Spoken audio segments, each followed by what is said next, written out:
Thailand യാത്ര international trip എന്ന് ആലോചിക്കുമ്പോൾ തന്നെ നമ്മൾ ഏറ്റവും കൂടുതൽ പോകുവാൻ ആഗ്രഹിക്കുന്ന കൺട്രിയാണ് Thailand. Beaches, adventure activities, night life, sex tourism, അങ്ങനെ തായ്ലാൻഡ് ടൂറിസത്തിന് പല മുഖങ്ങളുണ്ട്.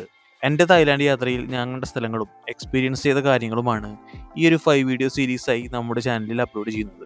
ഈ സീരീസിൽ ബാങ്കോക്ക്, പട്ടായ, ഫുക്കറ്റ്, ക്രാബി ഇങ്ങനെ തായ്ലാൻഡിലെ മെയിൻ ടൂറിസ്റ്റ് ലൊക്കേഷൻസിനെ കുറിച്ചിട്ടുള്ള വീഡിയോസാണ് നമ്മൾ സെപ്പറേറ്റ് ആയിട്ട് ചെയ്യുന്നത്. സോ ഈ വീഡിയോ കണ്ടിട്ട് നിങ്ങൾക്ക് തന്നെ ഡിസൈഡ് ചെയ്യാം തായ്ലാൻഡ് യാത്രയിൽ എവിടെയെല്ലാം പോയാലായിരിക്കും നിങ്ങളുടെ വൈബിനനുസരിച്ച് എൻജോയ് ചെയ്യാൻ പറ്റുക എന്നത്. എല്ലാവർക്കും ഷട്ടർബഗ് എക്സ്പെഡീഷൻ്റെ പുതിയൊരു വീഡിയോയിലേക്ക് സ്വാഗതം.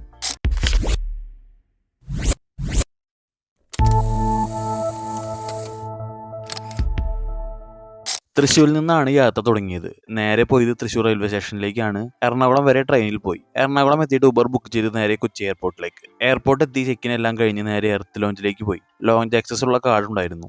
ലോഞ്ചിൽ നിന്ന് നല്ല ഫുഡും കഴിച്ച് കുറച്ചു നേരം അവിടെ റെസ്റ്റ് ചെയ്തതിന് ശേഷം ഗേറ്റിലേക്ക് പോയി. ബോർഡിംഗ് ആയി. ഫ്ലൈറ്റ് ആണെങ്കിൽ ഓൾമോസ്റ്റ് ഫുൾ ആയിരുന്നു. അങ്ങനെ നമ്മുടെ തായ്ലാൻഡ് യാത്ര ഇവിടെ നിന്ന് തുടങ്ങുകയാണ്. ഓൾമോസ്റ്റ് 4 ഹവറാണ് ട്രാവൽ ഉണ്ടായിരുന്നത്. ബാങ്കോക്കിൻ്റെ നൈറ്റ് ഏരിയ വ്യൂ നമുക്കിവിടെ കാണാം. അങ്ങനെ ബാങ്കോക്കിൽ ലാൻഡ് ചെയ്തു. ഇമിഗ്രേഷൻ കഴിഞ്ഞു.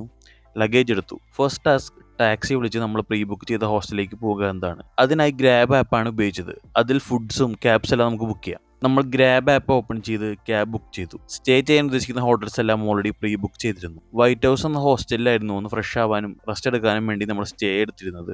ബഡ്ജറ്റ് ട്രാവലേഴ്സിനും ബാക്ക് പാക്കേഴ്സിനും എല്ലാം പറ്റിയ ഒരു പെർഫെക്റ്റ് സ്റ്റേ ആണ് ഈ ഒരു ഹോസ്റ്റൽ. അത്യാവശ്യം വേണ്ട അമ്യൂണിറ്റീസ് എല്ലാം ഇവിടെയുണ്ട്. നല്ല ഡോർമെറ്ററി റൂമായിരുന്നു. കോമൺ വാഷ്റൂമും നീറ്റായിരുന്നു. വേഗം തന്നെ ഫ്രഷായി യാത്ര ചെയ്തതിൻ്റെ ക്ഷീണം മാറാൻ വേണ്ടി ഒരു പ്രോപ്പർ റെസ്റ്റ് എടുത്തു. ഉറങ്ങി എണീച്ചതിന് ശേഷം പുറത്തേക്ക് ഫുഡ് കഴിക്കാൻ വേണ്ടി ഇറങ്ങി. ഓതൻറ്റിക് തായ് ഫുഡ് കിട്ടുന്ന ഒരു റെസ്റ്റോറൻറ്റിലേക്കായിരുന്നു പോയത്. നമ്മൾ ട്രൈ ചെയ്ത ചില ഡിഷസ് ചിലതൊക്കെ ഓക്കെയാണ്, ചിലത് അത്ര സുഖം ഉണ്ടായില്ല. Egg, soy sauce, rice, meat ഇതിൻ്റെ ഒരു ഫ്യൂഷൻ പരിപാടി തന്നെയായിരുന്നു ഫുഡ്സ് എല്ലാം. ഫുഡ് കഴിച്ച് നേരെ പോയത് 7-Eleven സ്റ്റോറിലേക്കാണ്. സിം എടുക്കാനാണ് പോയത്. എയർപോർട്ടിൽ നിന്ന് എടുക്കുന്നതിലും ബെറ്റർ 7-Eleven നിന്ന് എടുക്കുന്നതാണ്. തായ്ലാൻഡിൽ ഓൾമോസ്റ്റ് എല്ലാ സ്ട്രീറ്റിലും 7-Eleven സൂപ്പർ മാർക്കറ്റ്സ് ഉണ്ട്. Foods, drinks, snacks, ready to cook meals എല്ലാം ഇവിടെ കിട്ടും. ബഡ്ജറ്റ് ട്രാവലേഴ്സിന് ഇത് വളരെ ഉപകാരപ്രദമാണ്. അത് കഴിഞ്ഞ് നമ്മൾ നമ്മുടെ മെയിൻ സ്റ്റേ ബുക്ക് ചെയ്തിട്ടുള്ള ഹോട്ടലിലേക്ക് പോയി. ക്യാബ് വിളിച്ച് തന്നെയാണ് പോയത്. അങ്ങനെ ഹോട്ടൽ ലൊക്കേഷനിലെത്തി. ഒരു മാർക്കറ്റിനുള്ളിലാണ് നമ്മുടെ ഹോട്ടൽ വരുന്നത്. ഹോട്ടൽ നെയിം വരുന്നത് D&D ഇൻ എന്നാണ്. ഈ മാർക്കറ്റ് സ്ട്രീറ്റിന് ഒരു സ്പെഷ്യാലിറ്റി ഉണ്ട്. അത് കുറച്ച് കഴിഞ്ഞാൽ നിങ്ങൾക്ക് മനസ്സിലാവും. ഞങ്ങൾ എത്തിയപ്പോൾ റൂം റെഡി ആയി ഉണ്ടായില്ല. അതുകൊണ്ട് ലഗേജ് അവിടെ വെച്ചിട്ട് ഞങ്ങൾ ബൈക്ക് റെന്റിന് എടുക്കാൻ വേണ്ടി പോയി. ടുക്ടുക്കിൽ പോകാമെന്ന് കരുതിയ ഒരാളോട് പ്രൈസ് ചോദിച്ചപ്പോൾ ഭയങ്കര കത്തിറൈറ്റാണ് പറഞ്ഞത്. അതുകൊണ്ട് ക്യാബ് തന്നെ വിളിച്ചാണ് പോയത്. നേരെ റെന്റ് ഷോപ്പിൽ പോയി. ഈ കാണുന്ന ബൈക്ക് റെന്റൽസിൽ നിന്നാണ് വണ്ടി എടുത്തത്. അവിടെ ഐഡിയ ആവശ്യം വരും. അഡ്വാൻസ് പേയ്മെന്റ് നമ്മൾ കൊടുക്കണം. ടൈം ആൻഡ് മണി സേവ് ചെയ്യാൻ ഏറ്റവും നല്ല ട്രാൻസ്പോർട്ടേഷൻ ബൈക്ക് റെന്റൽസ് ആണ്. അതുകൊണ്ടാണ് ബൈക്ക് റെന്റിന് എടുത്തത്. ബൈക്ക് എടുത്ത് ഹോട്ടലിൽ പോയി ചെക്ക് ഇൻ ചെയ്ത് വേഗം തന്നെ ഞങ്ങൾ ഇറങ്ങി. അങ്ങനെ ബാങ്കോക്ക് എക്സ്പ്ലോറിംഗ് ഇവിടെ നിന്ന് സ്റ്റാർട്ട് ആവുകയാണ്. നേരെ നമ്മുടെ ഫസ്റ്റ് ഡെസ്റ്റിനേഷനായ ഈ കാണുന്ന ടെമ്പിളിലേക്കാണ് പോയത്. നെയിം പ്രൊനൗൺസ് ചെയ്യുന്നത് കറക്റ്റ് ആണോ എന്ന് ഉറപ്പില്ലാത്തതിനാൽ ഡെസ്റ്റിനേഷൻ നെയിംസ് എല്ലാം എഴുതി കാണിക്കാം. ബാങ്കോക്കിലെ വൺ ഓഫ് ദി മെയിൻ അട്രാക്ഷനായ 69 മീറ്റർ ഹൈറ്റുള്ള ബ്രോൺസ് ബുദ്ധ സ്റ്റാറ്റ്യൂ ആണ് ഇവിടുത്തെ മേജർ അട്രാക്ഷൻ. കൂടാതെ റിവർ സൈഡ് ആയതിനാൽ ബോട്ട് സർവീസും ഇവിടെ പ്രൊവൈഡ് ചെയ്യുന്നുണ്ട്. ബോട്ട് റൈഡ് എടുക്കുകയാണെങ്കിൽ നമുക്ക് ബുദ്ധ സ്റ്റാറ്റ്യൂ പല ആംഗിളിൽ നിന്ന് കാണാനും ഭംഗിയുള്ള സിനിമാറ്റിക് ഫ്രെയിംസ് ഉള്ള പിക്സ് എടുക്കാനൊക്കെ പറ്റും. അതുകൊണ്ട് ടോട്ടലി നല്ലൊരു എക്സ്പീരിയൻസ് ആയിരുന്നു ആ ഒരു വിസിറ്റ്. അത് കഴിഞ്ഞ് പോയത് ബാങ്കോക്കിൽ ചൈന ടൗൺ കാണാനായിരുന്നു. Neon lights, crowded streets, food stalls, ഒരു ഫുൾ സിനിമാറ്റിക് അർബൻ ഫീൽ ആയിരുന്നു അവിടെ. ഇത് ബാങ്കോക്കിന്റെ most famous street food hub കൂടിയാണ്. From sea food to desserts എല്ലാം നമുക്ക് ഇവിടെ കിട്ടും. One of the best night life and street foods experience ചെയ്യാൻ ഇവിടെ പോകാവുന്നതാണ്. അങ്ങനെ ഡേ 1 യാത്ര അവിടെ അവസാനിക്കുകയാണ്. നേരെ ഹോട്ടലിലേക്ക് പോയി. അപ്പോഴാണ് ബിഗ്ഗസ്റ്റ് സർപ്രൈസ് നമ്മൾക്ക് കിട്ടിയത്. മോർണിംഗിൽ സിമ്പിൾ മാർക്കറ്റ് സ്ട്രീറ്റ് ആയിരുന്ന സ്ഥലം നൈറ്റിൽ ഫുൾ പാർട്ടി സ്ട്രീറ്റായി മാറിയിരിക്കുന്നു. Loud DJ musics, lights flashing, crowd dancing. നമ്മൾ ആക്സിഡൻ്റലായി ബെസ്റ്റ് നൈറ്റ് ലൈഫ് സ്ട്രീറ്റിലായിരുന്നു സ്റ്റേ ബുക്ക് ചെയ്തിരുന്നത്. ബാങ്കോക്കിലെ നൈറ്റ് ലൈഫ് എൻജോയ് ചെയ്യാൻ വേറെ എവിടെയും നമുക്ക് പോകണ്ട. ഹോട്ടലിൽ നിന്ന് പുറത്തേക്ക് ജസ്റ്റ് ഇറങ്ങിയാൽ മാത്രം മതി. അത് നല്ലൊരു ബോണസ് ആയിരുന്നു. അങ്ങനെ കുറച്ച് നേരം സ്ട്രീറ്റിലൂടെ നൈറ്റ് പാർട്ടി എൻജോയ് ചെയ്ത് നടന്നു. പിന്നെ ഒരു നൈസ് ഫൈബ് റെസ്റ്റോറൻറ്റിൽ കയറി ഫുഡും കഴിച്ചു, മോക്ടെയിൽസും ട്രൈ ചെയ്തു. ഒരു പാർട്ടി ലവറാണ് നിങ്ങളെങ്കിൽ നിങ്ങൾക്ക് സ്റ്റേ ചെയ്യാൻ പറ്റിയ ഹോട്ടലാണ് നമ്മൾ സ്റ്റേ ചെയ്ത ഹോട്ടൽ. അങ്ങനെ ഒരു നല്ല ഹൈ എനർജറ്റിക് നൈറ്റ് അവിടെ അവസാനിച്ചു. നെക്സ്റ്റ് ഡേ ഏർലി മോർണിംഗ് തന്നെ നമ്മൾ എഴുന്നേറ്റു.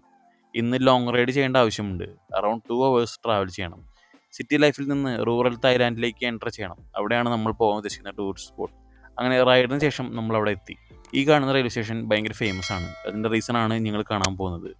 ഈ കാണുന്ന സ്ട്രീറ്റ് ഒരു റെയിൽവേ ട്രാക്കിലാണ്. ട്രെയിൻ വരുമ്പോൾ ഷോപ്പിലെ ആളുകൾ വിത്തിൻ സെക്കൻഡ്സ് സ്റ്റോളെല്ലാം ഫോൾഡ് ചെയ്യും. ട്രെയിൻ ലിറ്ററലി മാർക്കറ്റിന് നടുവിലൂടെ പാസ്സാവും. വിയറ്റ്നാമിലെ കാഴ്ചകളിലും ഇങ്ങനെയുള്ള മാർക്കറ്റ് നമ്മൾ ഇൻസ്റ്റാഗ്രാം വീഡിയോസിലെല്ലാം കണ്ടിട്ടുണ്ട്. അങ്ങനെ ട്രെയിൻ വന്നു. നല്ലൊരു കാഴ്ച തന്നെയാണത്. ഇത് കാണാനും പിക്ക് എടുക്കാനും ലോകത്തിൻ്റെ പല സൈഡിലുള്ള ആൾക്കാരും ഇവിടെ വന്നിട്ടുള്ളത് നമുക്ക് കാണാം. അങ്ങനെ ട്രെയിൻ വന്ന് പോയ ശേഷം within seconds everything instantly back to നോർമലായി. പഴയ സ്ട്രീറ്റ് അവിടെ ഫോമായി. നല്ല ഇൻട്രസ്റ്റിംഗ് ആണല്ലേ? ഇവരുടെ ഡെയിലി ലൈഫാണിത്. പക്ഷെ നമ്മളെ സംബന്ധിച്ച് അതൊരു വണ്ടറായിരുന്നു. സിറ്റിയിൽ നിന്ന് ഇത്രയും ദൂരം വന്നത് ഈ ഒരു ഡെസ്റ്റിനേഷൻ മാത്രം പ്ലാൻ ഇട്ടിട്ടല്ല. ബാങ്കോക്കിലെ മോസ്റ്റ് ഒതന്റിക് ഫ്ലോട്ടിംഗ് മാർക്കറ്റ്സിലൊന്ന് ഇവിടെയാണുള്ളത്. Amphawa floating market. Shopping, street foods, desserts എല്ലാം ഇഷ്ടപ്പെടുന്നവരുടെ പാരഡൈസ് ആണിത്. അത്രയ്ക്കധികം വെറൈറ്റി ഫുഡ്സ്, ക്രൗഡ്സ് എല്ലാം നമുക്കിവിടെ കാണാനും ഷോപ്പ് ചെയ്യാനും പറ്റും. ഒരു ഫാമിലി ട്രിപ്പ് ആണെങ്കിൽ മസ്റ്റ് വിസിറ്റ് ആണ് ഈ ഒരു ലൊക്കേഷൻ. കൂടാതെ ബോട്ട് റൈഡ് കാമായി എൻജോയ് ചെയ്യാനും ഇവിടെ പറ്റും. റിവറിലും ഫ്ലോട്ടിംഗ് മാർക്കറ്റിൻ്റെ കനാലിലുമുള്ള ബോട്ടിംഗ് നല്ലൊരു എക്സ്പീരിയൻസ് ആണ്. അങ്ങനെ ഫ്ലോട്ടിംഗ് മാർക്കറ്റും കണ്ട ശേഷം റിട്ടേൺ നമ്മൾ ഹോട്ടലിലേക്ക് പോന്നു. ബാങ്കോക്കിൽ ഇതുപോലെയുള്ള നൈറ്റ് മാർക്കറ്റ്സ് നമുക്ക് ഇടയ്ക്ക് കാണാം. ചീപ്പ് റേറ്റിൽ നമുക്ക് ഷോപ്പിംഗ് ചെയ്യാനും പറ്റും. അങ്ങനെ ഞങ്ങൾ റിട്ടേൺ വരുന്ന വഴി കണ്ട ഒരു നൈറ്റ് മാർക്കറ്റ് കാഴ്ചകളാണിത്. അവിടെ കുറച്ച് നേരം സ്പെൻഡ് ചെയ്ത് നമ്മൾ ഇറങ്ങി. വരുന്ന വഴി ചെറിയ മഴ കിട്ടി. ബാങ്കോക്കിൽ ഒരു ഫേമസ് ബ്രിഡ്ജാണ് ഇതെന്ന് തോന്നി. കാരണം ഒരുപാട് ആളുകൾ അവിടെ മോർണിംഗ് ടൈമിലും നൈറ്റ് ടൈമിലും ഉണ്ടായിരുന്നു. ഫോട്ടോഷൂട്ട്സ് എല്ലാം അവിടെ നടക്കുന്നതും കണ്ടു. അങ്ങനെ നമ്മൾ ഹോട്ടലിലേക്ക് എത്തി. ഓൾറെഡി നമ്മുടെ സ്ട്രീറ്റ് പാർട്ടി വൈബിലേക്ക് സ്വിച്ച് ആയിരുന്നു. അതുകൊണ്ട് കുറച്ച് നേരം അവിടെ ടൈം സ്പെൻഡ് ചെയ്ത് സെക്കൻഡ് ഡേ അങ്ങനെ അവസാനിപ്പിച്ചു. നെക്സ്റ്റ് ഡേ നമ്മൾ ആദ്യം പോയത് തായ്ലാൻഡിൻ്റെ മോസ്റ്റ് ഇമ്പോർട്ടൻറ്റ് ലാൻഡ്മാർക്കായ ഗ്രാൻഡ് പാലസ് കാണുവാനായിരുന്നു. അവിടെ തന്നെയാണ് ടെമ്പിൾ ഓഫ് എമറാൾഡ് ബുദ്ധ ഉള്ളത്. അവിടെ ഡ്രസ് കോഡ് സ്ട്രിക്റ്റ് ആണ്. ഷോർട്ട് ഡ്രസ്സസ് ഒന്നും ഇടാൻ പാടില്ല. Thailand architecture, gold details, royal history എല്ലാം നമുക്ക് ഇവിടെ കാണാം. ഇതെല്ലാം കാണാൻ ഇഷ്ടമുള്ളവരാണ് നിങ്ങളെങ്കിൽ നിങ്ങൾക്ക് വിസിറ്റ് ചെയ്യാൻ പറ്റിയ ഒരു പ്ലേസ് ആണ് ഗ്രാൻഡ് പാലസ്. പക്ഷേ ടിക്കറ്റ് നല്ല എക്സ്പെൻസീവ് ആണ്. കൂടാതെ മുഴുവൻ കണ്ടു തീർക്കാൻ ടൈം ഒരുപാട് എടുക്കും. എന്നാലും ഇൻട്രസ്റ്റ് ഉണ്ടെങ്കിൽ ഡെഫിനറ്റ്ലി വെർത്തായിരിക്കും. അത് കഴിഞ്ഞ് നമ്മൾ പോയത് മറ്റൊരു ടൂറിസ്റ്റ് അട്രാക്ഷനായ 46 മീറ്റർ ലെങ്ത്തുള്ള റിക്ലൈനിങ് ബുദ്ധ കാണാനാണ്. ഇത് ട്രഡീഷണൽ തായ് മസാജിൻ്റെ ബർത്ത് പ്ലേസ് എന്നാണ് അറിയപ്പെടുന്നത്. സ്റ്റാച്ചുവിൻ്റെ ഫീറ്റിൽ നമുക്ക് മദർ ഓഫ് പേഴ്സ് ഡിസൈൻസ് ഒക്കെ കാണാൻ പറ്റും. കോയിൻസ് ഡ്രോപ്പ് ചെയ്യുന്ന റിച്വൽസ് ഒക്കെ നമുക്കിവിടെ കാണാം. പക്ഷേ നമ്മുടെ നാട്ടിലെ പോലെയല്ല, ഡിഫറെൻ്റ് ആണ്. അടുത്തത് ചെറിയൊരു അഡ്വഞ്ചർ പരിപാടിയാണ്.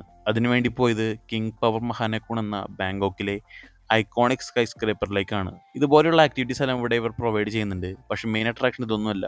റൂഫ് ടോപ്പിലെ ഗ്ലാസ് ഫ്ലോർ സ്കൈ വാക്കാണ് ഇവിടുത്തെ മെയിൻ അട്രാക്ഷൻ. ആദ്യമായി സ്റ്റെപ്പ് വയ്ക്കുമ്പോൾ തന്നെ നമ്മുടെ കിളി പോവും.